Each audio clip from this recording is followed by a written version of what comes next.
More vodka can wait, my good Alexei. Come. We have a sector to burn. Jawohl. We gotta move. All for the Empire. Turn your head and come.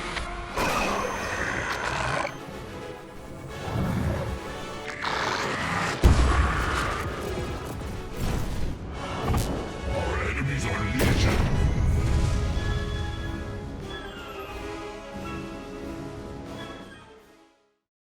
Now, I don't drink. Not alcohol, at least. But plenty of characters in Starcraft enjoy a good glass of beer. Or rum. I don't know drink terms. Anyways, what I do know is that the series has its fair share of alcoholics. You got Raynor, Tychus, Matt, Swan, maybe Mengsk, I don't know. I guess it's just the Terrans, huh? Zerg got Essence, Protoss got Terrazine, Solarite. We all got ways of coping. But perhaps the most awe-inspiring alcoholic in this series is the man, the myth, the legend, Vice Admiral Alexei Stukov. This man's feats are extraordinary, greater than Jimmy's, greater than Tychus, even greater than, dare I say it, Donnie's. Now before you start crying heresy, it's the Stukov video. Look, I needed a cool title for views. I think it's only fair we take a walk down memory lane and look at just how much this Russian accomplished in between swigs from the bottle.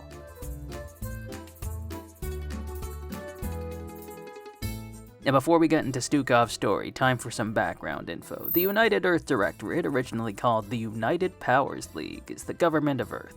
Think the Imperium, but no emperor. Very heretical. But a long time ago, they purged all the undesirables. Mutants, heretics, cyborgs, psychics. Rather than exterminatus them though, they simply settled for Space Australia. Now that's true intoxication. One Australia is bad enough. Now the original plan was to stuff all the people they didn't like on like 4 ships and send them to Gantris 6. Things went wrong because obviously, and the ships crashed in the Koprulu sector instead. Now the descendants of the survivors established the Confederacy, the Kalmorian Combine, and Emojian Protectorate. Now during this time, the forces of Earth watched the colonies grow, when suddenly, big laser. As soon as the Protoss and Zerg showed up, everyone sobered up. Aliens, like genuine Xenos, absolute heresy. So the UED was established and they sent an expedition to conquer the sector. Now the plan was as follows. Neutralize the Terran Dominion, seize control of the Zerg swarm, and use the Zerg to beat up the Protoss. With Admiral Gerard Dugalle, Vice Admiral Alexei Stukov, and the captain leading the charge, victory for Earth was assured. Until it wasn't.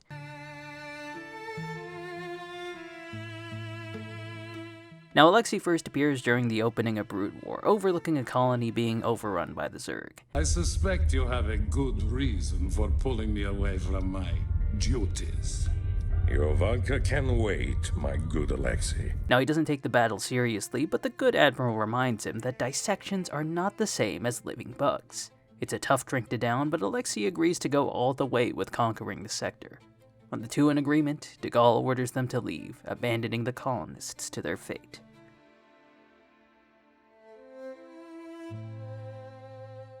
Now, Alexei's next appearance is during the Battle of Braxis, interfering with those pesky Protoss as they attempt to leave with the magic rock. He brazenly demands that the Greyskins stand down and surrender.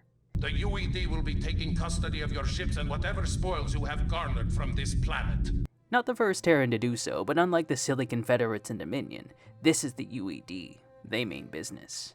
Raynor spoke of the distant Terran homeworld called Earth. These humans have come a long way to make war on us. Have faith, Zeratul. You almost sound as if you fear these humans. What are they to such as we? Was it not we who defeated the dreaded Overmind? Yes, Artanis, we did vanquish the Overmind, but we did so with the help of humans. Do not be so quick to underestimate them. And the prelate's fears were not unfounded.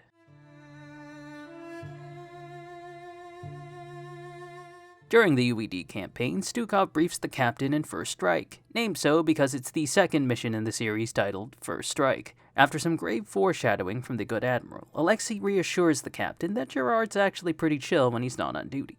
During the assault on Braxis, the strike force runs into the Confederate resistance forces under Samir Duran. Now, Stukov is understandably skeptical of the man, given how eager he is to work with complete strangers, but nevertheless he agrees to take the secret route around Borealis' defenses. It's a pattern where Stukov, ironically, serves as the voice of reason for the UED campaign.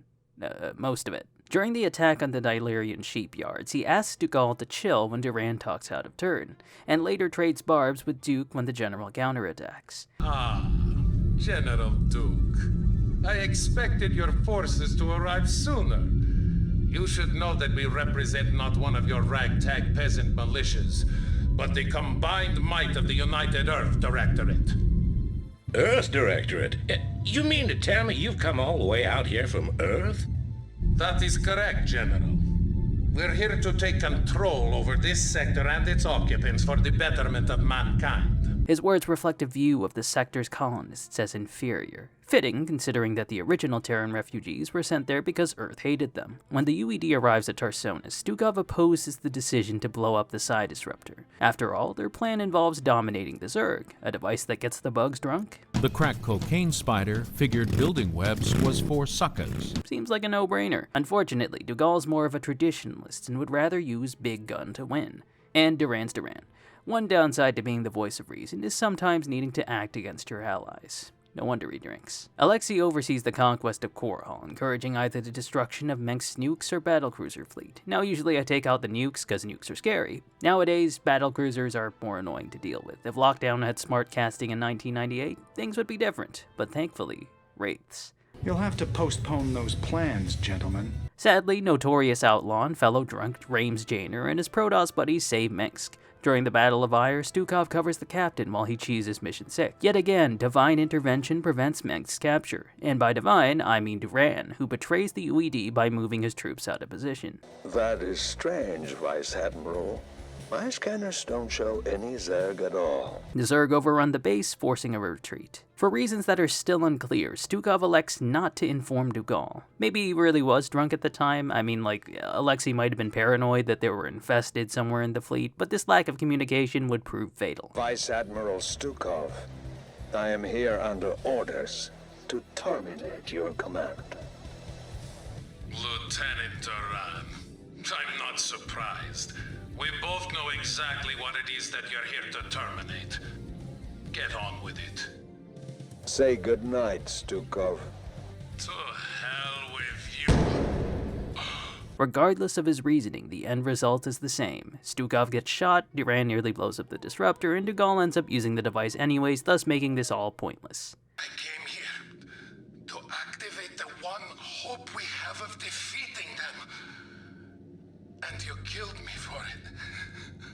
After the conquest of Char, a propaganda broadcast says only that Stukov sacrificed himself heroically during the battle, a far more dignified death than being shot dead on his friend's orders. Thankfully, this was not the end for good Alexei.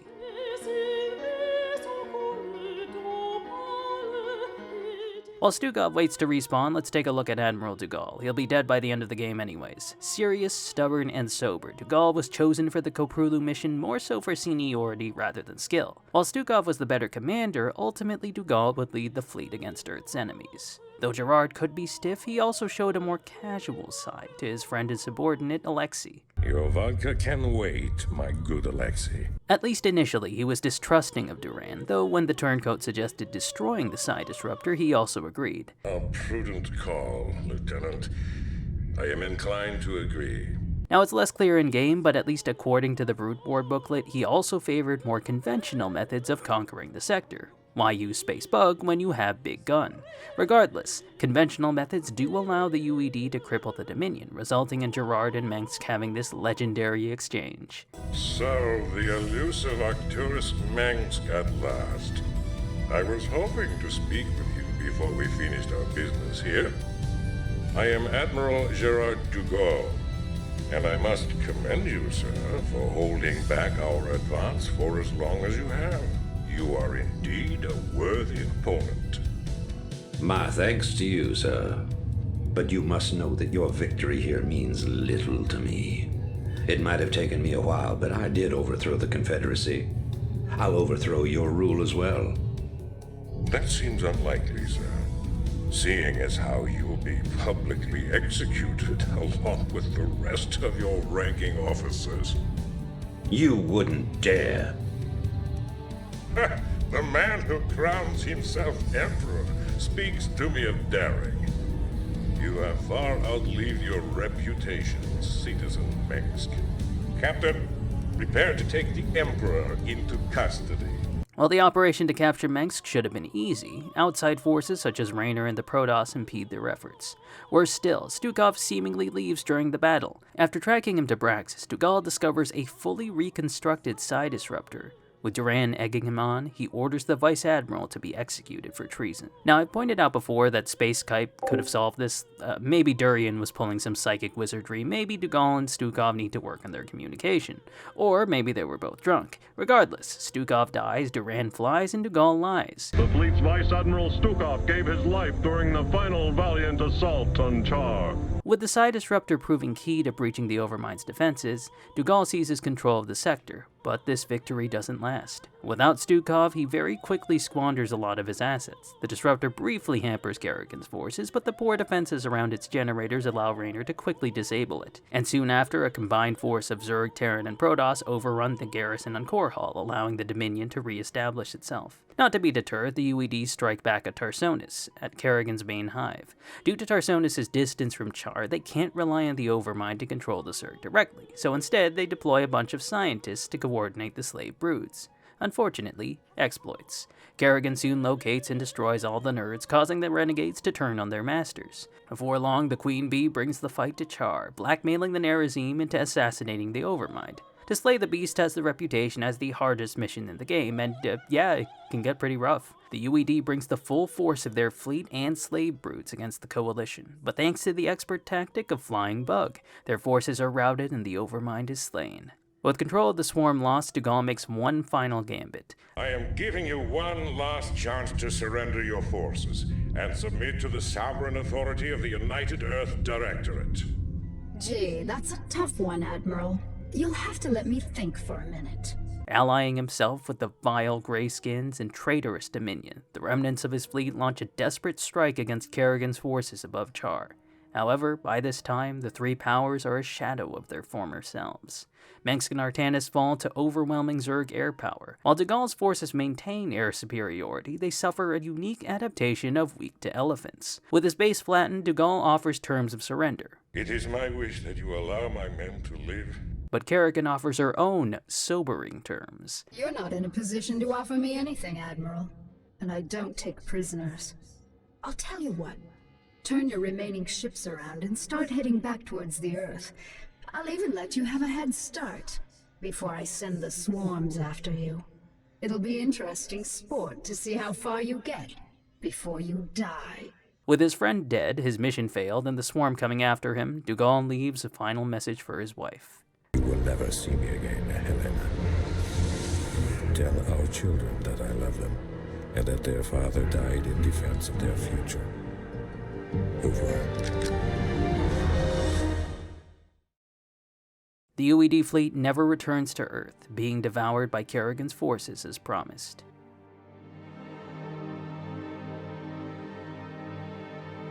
Stukov still has a hangover, so I'll talk about the UER, or United Earth Remnants. While the fleet itself was wiped out, there were pockets of UED troops stranded in the sector. One such group, Spartan Company, served as a mercenary group using advanced Goliath tech.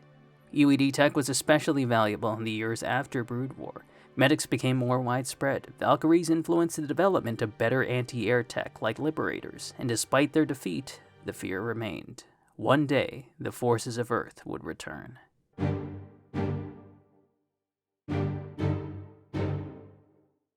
Back to Stukov. As it turns out, death is not an escape. Infested by the Zerg, Stukov is brought back to life. At least that's the official sober explanation. Now my headcanon is that he had so much alcohol in his system that upon reaching the afterlife, a single whiff caused the angels to drop his soul back to the mortal plane. Do I have proof of this? No, but it's entirely possible. In this essay, there's like 3 missions that were exclusive to Starcraft 64. I can't believe there was ever a StarCraft 64, but it covers Stukov's return to life. The first two are like a bunch of pirates stealing some files, and then Stukov was like, hey mercs, can you kill these dudes? And the third mission is the one we actually care about. It's Resurrection. The only one I played because it's the one where he's saved by Raynor. Now, Jimmy and Artanis discover Stukov's base on Braxis and elect to rescue him using a nanite cure. With help from Not Phoenix, they gather allies and mercenaries who defect because Stukov's crazy. Also, there's this weird exploding area that doesn't really have any dialogue in the version I played. I'm assuming that's a bug. From what I've found out, it's a plasma fence? I don't know, man. Anyways, you can stim Raynor through it. It's not too bad. After fighting through the base, the allies cure Stukov, who loses control of his brood. Thankfully, they make it to a dropship as Artanis prepares to purify... what about my troop? Artanis, we left the troops behind! In return for their sacrifice, Stukov was restored to humanity for, like, a couple years.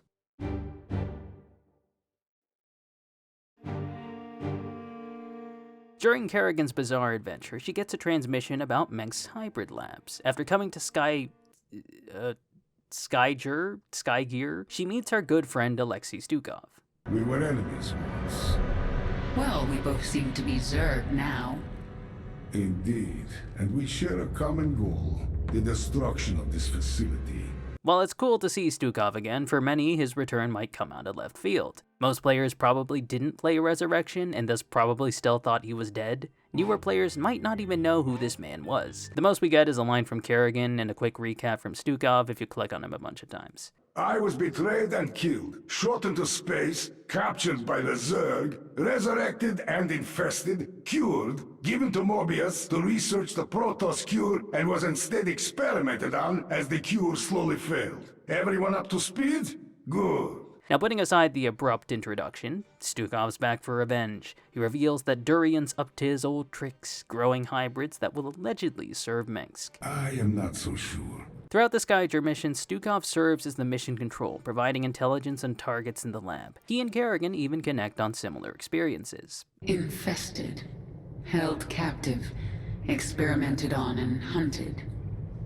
We have some things in common. Also, you both help totalitarian governments wipe out their enemies. Am I drunk or do I kinda ship them? Similar to Zeratul, Stukov puts aside any potential grievances about Kerrigan, i.e. orchestrating the destruction of his fleet, driving his best friend to the afterlife, etc. The sober explanation is that Alexei's priority is beating his old arch-nemesis, Duran. Still wish him and Kerrigan could have discussed what happened to Dugalle, but it is what it is. You were the only one I could think of with the power and will to aid me. I mean, there's also Artanis and Raynor, but a bit busy at the moment. Nevertheless, the invested duo fight their way through the sublevels, eventually reaching Duran in the lowest depths. Kerrigan and Duran get into a beam fight, while Stukov leaves the swarm to deactivate the temples empowering him. As I said in the Amon video, it's fitting that Alexei gets the honor of screwing over the being that betrayed and tortured him.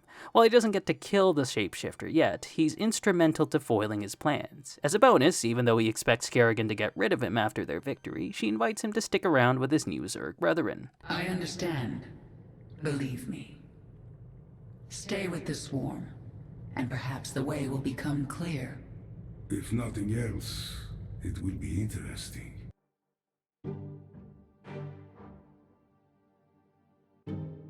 As they search for Jim, Stukov reminisces about Earth. Alas, both he and Kerrigan agree that he can't return, albeit for different reasons. I have no place on Earth now. I mean, I won't let you. Your return would be noticed by the government of Earth. They might consider another expedition to our little corner of space. They will come back someday, you know. Or at least they would, but there's no shot we're getting Starcraft 3. Anywho, Resurrection is alluded to again when Stukov says he wouldn't oppose saving Raynor. If you wish to save James Raynor, I will not speak against it. It's a shame we don't get more information about this in the actual games. Both Alexei and Kerrigan were saved from infestation by Raynor, giving them a second chance at life, another parallel. But whereas Stukov's cure failed over time, Kerrigan returned to Zerghood voluntarily. Could have been an interesting moment of reflection on Kerrigan's part. But regardless, she saves Raynor, things go poorly, and Stukov and the others awkwardly ask how she's doing. Kerrigan, what happened? Is Raynor alive?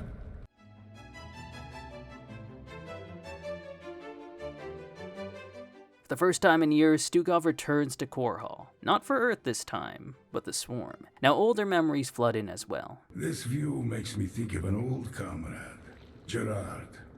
Sleep well, my friend. Despite his friend's betrayal, Alexei still remembers him fondly.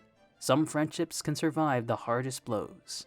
And beverages. Alongside Zagara and Dahaka, Stukov aids the invasion of Augustgrad, holding the Broodmother's flanks while the pack leader disables the Psi Destroyer. On the eve of the final push, Stukov agrees to stand with Kerrigan against Amon. Fight a god to the bitter end? That sounds like a worthy death. I am with you. Is it just me, or does Kerrigan have, like, more chemistry with literally every other character besides Raynor? At least in the games. I've read the books, they do a much better job with it, but it's weird. Anyways, Stukov alongside the other commanders brings an army of Infested through the northwest base, scoring one final victory against the hated Emperor of the Dominion.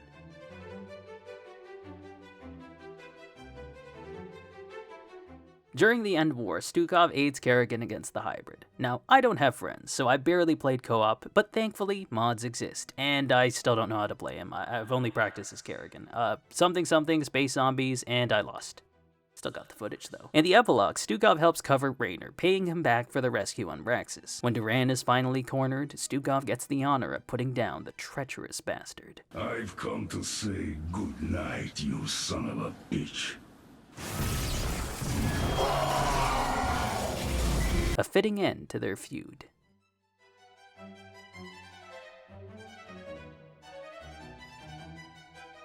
Now, there's not much sign of Stukov after Legacy. I mean, there hasn't really been much focus on the Swarm aside from Zagara and Niadra, so it's expected. According to the wiki, though, it seems he was only loyal to Kerrigan, so when she left, he dipped as well.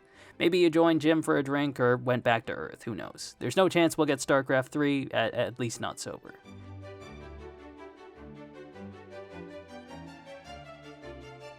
So, where was I going with this video again? Oh yeah, Stukov, best alcoholic in the series. This man stole a fleet, he stole a throne, he stole a swarm, he stole his death, he stole some hybrid, and then he stole Nerud. All while he may or may not have been sober. If that's not liquid luck, I don't know what is. What's next? It's been a while since I've done anything Protoss related, so maybe Phoenix?